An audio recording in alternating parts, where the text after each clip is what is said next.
Steep Light ClearView 100. It's a paste. It has applications for putting it on the glass with a white scrub pad, perhaps bronze wool scrub pad in that instance. You scrub the glass, okay, and then let it dry to a haze and polish it off, clean it off with your favorite window cleaning solution. So it also has an application for a power polisher. All right, so you can use this with a power polisher to reduce the elbow strength and make the job go a little faster.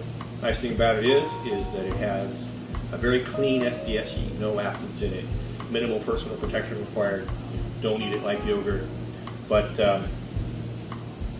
set up for medium to light HardWater stains. Nice product.